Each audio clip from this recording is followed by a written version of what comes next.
Assalamualaikum warahmatullahi wabarakatuh. Halo teman-teman, kembali lagi di TTS Taruna Talkshow.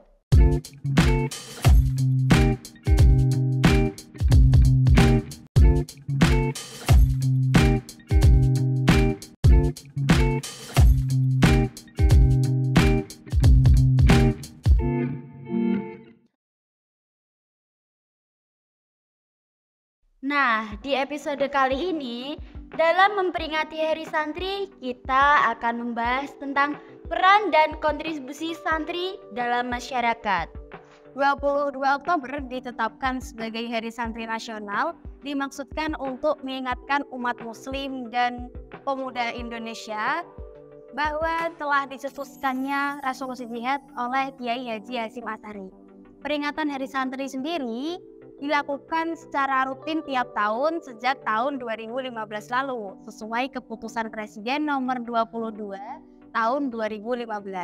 Di Indonesia sendiri, peringatan Hari Santri Nasional menjadi momen penting untuk menghargai dedikasi para santri dalam memperkaya agama dan budaya di negeri ini. Sejarah panjang santri dalam peradaban Indonesia telah memberikan pijakan yang cukup kuat untuk pembentukan karakter dan moral bangsa. Namun di balik kontribusi yang mereka berikan, seringkali perjuangan dan dedikasi santri tidak diberi perhatian yang layak. Nah, pada Hari Santri kali ini, mari kita tingkatkan apresiasi kita terhadap para santri dan mendukung upaya mereka dalam memperkaya kehidupan beragama dan sosial di tengah-tengah masyarakat. Untuk menemani perbincangan kita kali ini, kita mendatangkan bintang tamu yang pastinya lebih paham dalam bab santri ini. Siapa tuh? Langsung saja kita panggil bintang tamu kita kali ini, yaitu Pak Muhammad selaku Wakakesiswaan sekaligus guru aswaja di sekolah kita tercinta ini di SMK Taruna. Halo Pak Muhammad, selamat datang di TTS. Monggo Pak dipakai dulu hit.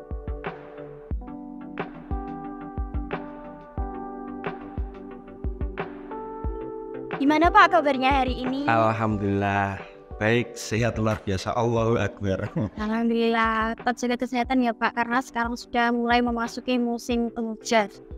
Diharapkan juga untuk teman-teman TTS untuk menjaga kesehatan. Iya, walaupun hidup itu kadang seperti kopi ya dok, manis bagi penikmat dan pahit bagi tidak penyukaan ya. Kita harus semangat terus menjalani hidup. Alhamdulillah. Nah Pak, kali ini dalam rangka memperingati Hari Santri, kita mengundang Pak Muhammad nih sebagai bintang tamu untuk menanyakan beberapa hal tentang Hari Santri. Nah, pertanyaan yang pertama yang basic dulu nih Pak. Kenapa sih tanggal 22 Oktober diperingati sebagai Hari Santri dan gimana sejarahnya? Jadi begini, dulu itu ketika 2015 Pak Presiden itu kan memutuskan ya melalui keputusan Presiden nomor 22 tahun 2015. Sebelumnya, jauh sebelumnya, sebelum beliau jadi Presiden itu ketika berkunjung di Malang itu sempat dimintai tolong untuk Pak, mohon Pak, tanggal kita itu pun perlu adanya Hari Santri. Karena mengingat perjuangannya dulu yang luar biasa santri ketika itu, maka Pak Presiden minta tolong ada peringatan untuk Hari Santri. Istimewanya seperti itu. Akhirnya saat itu 2015 baru Pak Presiden menetapkan, awalnya itu tanggal 1 Muharram. Tapi akhirnya karena pengurus besar Nahdlatul Ulama itu juga memohon, Pak kalau bisa di tanggal 22 Oktober saja. Loh, karena kenapa kok sampai 22 Oktober kok ditetapkan seperti itu? Kok nggak 1 Muharram? Karena mengingat sejarah dulu di 10 November, saya tahu ya. Nah, 10 November itu saat itu terjadi perang yang luar biasa di Surabaya. Ya, ingat ya. Nah, sebelumnya akar benihnya itu ketika tanggal 22 Oktober Hadratus Syekh Kiai Haji Hasyim Asy'ari itu mengeluarkan fatwa resolusi jihad. yang mana mengatakan bahwasanya semuanya yang berada di radius 90 km itu wajib untuk mengikuti perang. Dan yang terbanyak mengikuti ketika itu adalah para santri ini. Makanya, tapi ini tidak menafikan juga ya di lain yang bukan santri. Semuanya masyarakat Indonesia juga turut serta dalam hal peperangan tersebut. Nah, jadi seperti itu. Nah itu ya Pak, sejarah dan peringatan Hari Santri. Nah jadi teman-teman, lebih singkatnya, para santri melakukan gerakan jihad sebagai bentuk kontribusi dalam memperjuangkan kemerdekaan Indonesia. Atas kontribusi para santri tersebut, maka ditetapkan Hari Santri Nasional. Nah Pak, ngomong-ngomong tentang santri nih, kalau pengertian santri itu sendiri sebenarnya seperti apa sih Pak? Apakah kita harus mondok di pondok pesantren dulu baru bisa dikatakan sebagai santri, atau gimana sih Pak lebih jelasnya? Jadi begini, santri itu dari definisi dulu ya. Kesannya yang sampean pahami mungkin santri itu adalah orang yang mondok di pondok pesantren, karena asal katanya adalah santri, santren. Nah, tapi nyatanya tidak. Jadi di bukunya Pak Nurholis Majid itu mengatakan santri itu dari bahasa Jawanya cantrik. Cantrik itu artinya orang yang atau murid itu yang mengikuti gurunya. Kalau asal mula dari bahasa yang dulu itu dari Sanskerta, sastri. Sastri itu artinya melek huruf atau bisa membaca. Tapi realita di kita ataupun dari pertanyaannya sampean, apakah itu harus mondok? Ternyata tidak. Karena dawuhnya Mbah Yai Mustafa Bisri atau kita biasa sapa Gusmus Pondok Rembang itu mengatakan siapapun yang berakhlak seperti santri maka dia adalah santri. Luar biasa.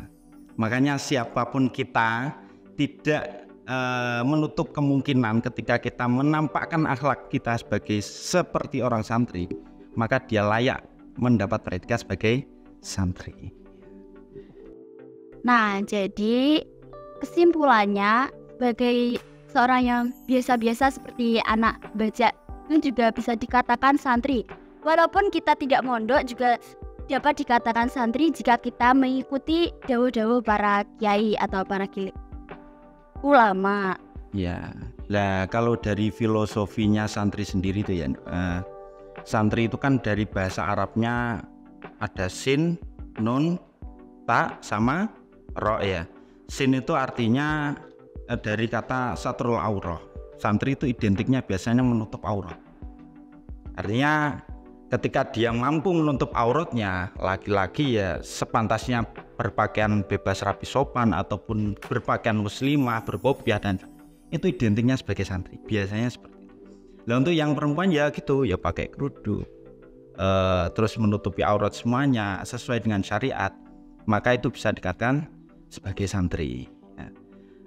Makanya kemarin itu ada statement termasuk dari Bapak Waka kita, Bapak Kurikulum Pak Mukhlis itu mengatakan bandingkan saja buah yang dijual di toko buah itu, yang satu pakai bungkus, yang satunya enggak, itu lebih jauh mahal mana? Nah itulah lebih banyak bungkus kan ya. Maka dari itu satrul aurah ini penting bagi untuk santri maupun yang tidak santri, makanya itu identik dengan kayak santri. Terus yang kedua ada santri nun, naibul ulama ataupun penggantinya ulama. Ulama itu al ulama warasatul anbiya, ataupun makna lain alladzina yang duruna ilal ummah bi'ainir rahmah. Ulama itu adalah yang melihat umatnya dengan pandangan kasih sayang. Artinya apa? Ketika kita menampakkan akhlak yang baik, ketika kita memberikan hal-hal yang baik positif kepada masyarakat, kepada teman kita, kok dia itu memandangnya dengan kasih sayang, sama memandangnya kasih sayang, nah itu termasuk identik santri, karena penerusnya sebagai penerus ulama. Terus ada taknya itu adalah tarkul ma'asi atau meninggalkan kemaksiatan, menjauhi apa yang sudah digariskan oleh Allah yang dilarang-larang itu. Terus ada terakhir ro atau roisul ummah, santri itu sebagai pemimpin. Jadi paling tidak santri turut serta dalam perpolitikan boleh, ataupun turut serta dalam keorganisasian juga bisa. Jadi seperti itu yang dimaksud santri. Nah Pak, di zaman modern seperti sekarang ini kan pondok pesantren itu jarang banget diminati sama orang tua maupun dari siswa itu sendiri. Nah, itu kan menjadi salah satu faktor penurunan moral dan krisis adab pada anak zaman sekarang. Kira-kira menurut Pak Muhammad, apa sih solusi dari hal tersebut? Sebenarnya gini ya, semua lini pendidikan itu sama. Tapi mohon maaf ya, nilai plusnya ada di pondok pesantren. Karena kalau kita melihat dari pertanyaannya adalah mengarahnya ke akhlak ya. Di pesantren itu diajarkan kebiasaan-kebiasaan yang baik. Karena akhlak itu akan dipupuk dengan kebiasaan. Terpaksa maka terbiasa. Itu yang saya pahami dari ataupun yang saya kenang dari Pak Kepala Sekolah kita, Pak Habib Rohman. Terpaksa maka akan terbiasa. Nah, di dalam pondok pesantren sendiri itu sudah diajari disiplinan mulai pagi sudah bangun. Terus bagaimana menghadapi ketika ada guru di depan kita, ketika kita belajar, itu semuanya diajari untuk adab. Maka akan menjadi terbiasa. Tapi tidak menutup kemungkinan ketika lembaga non pondok pun ataupun sekolah-sekolah formal ketika menerapkan pendidikan karakter seperti itu, ya bisa jadi menyetarai atau menyamai sebagai santri gitu. Jadi pandangan saya untuk solusi permasalahan tersebut ya orang tua ya pahamlah bagaimana mendidik seorang anak itu berasal dari kebiasaan. Nah, kebiasaan yang baik itu kalau fullnya 24 jamnya adalah di pondok pesantren. Nah, jadi seperti itu. Nah, menuju ke pertanyaan terakhir nih Pak, kita sebagai generasi muda dan juga santri dengan berbagai pengaruh sosial media tentunya bakalan susah untuk mempertahankan syariat agama Islam. Terus ada nggak sih Pak kira-kira tips agar bisa terhindar dari pengaruh buruk tersebut? Masalah terkait yang sekarang terjadi zaman bermedia sosial, banyaknya berita hoax ataupun ajaran-ajaran yang tersusupi di media sosial kita ya. Bagaimana menyikapi seperti itu? Ya kita pertebal pemahaman agama kita. Ketika kita sudah mempertebal pemahaman, sampean paham tentang agama, seharusnya batasannya seperti ini. Seharusnya kita tidak bisa langsung nge-share.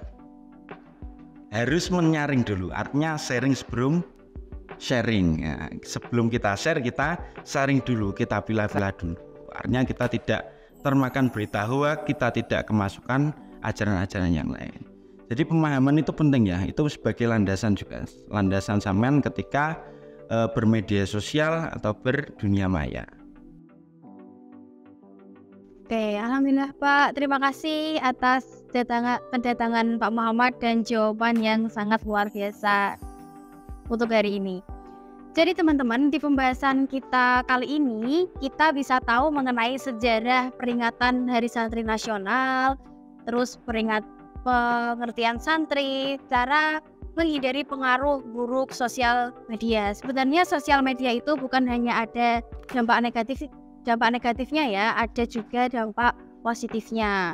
Kita sebagai generasi muda mesti paham untuk menjauhi dampak negatifnya dan memanfaatkan dampak positifnya agar tidak terjadi hal-hal yang tidak diinginkan.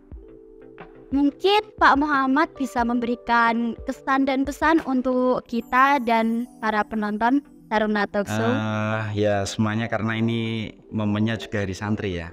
Terkait dari santri, siapapun anak-anakku, jadilah manusia yang sesuai sama prinsip yang sampean paham itu. Apa? Khairun nas anfa'uhum linnas. Baik-baik manusia adalah yang bermanfaat bagi manusia lain.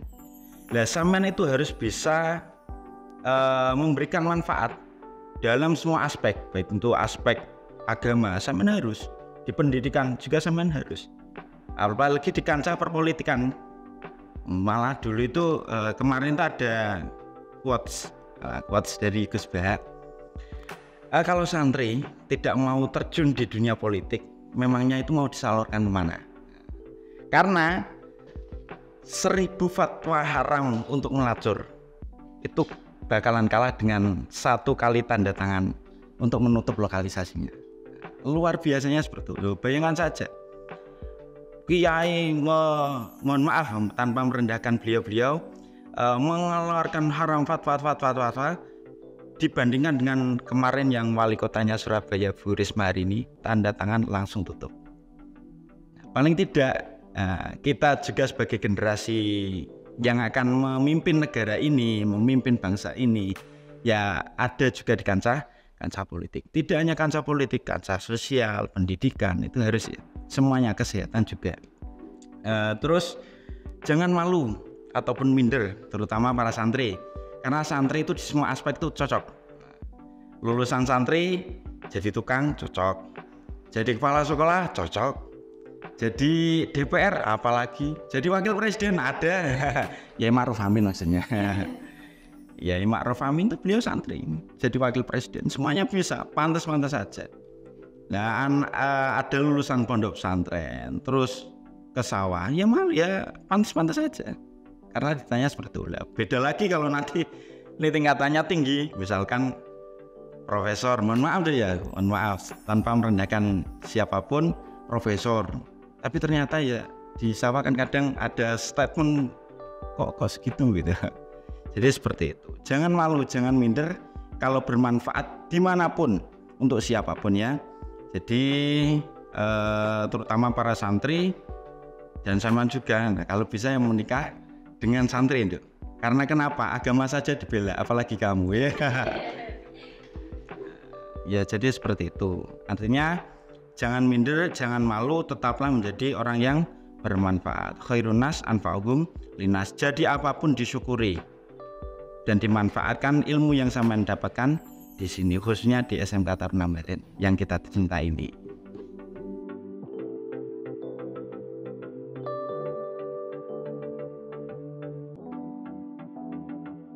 Sekali lagi kami ucapkan terima kasih Pak atas kedatangannya.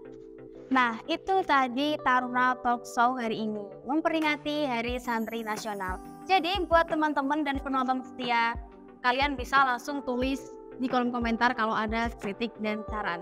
Jangan lupa like, komen, dan subscribe. See you!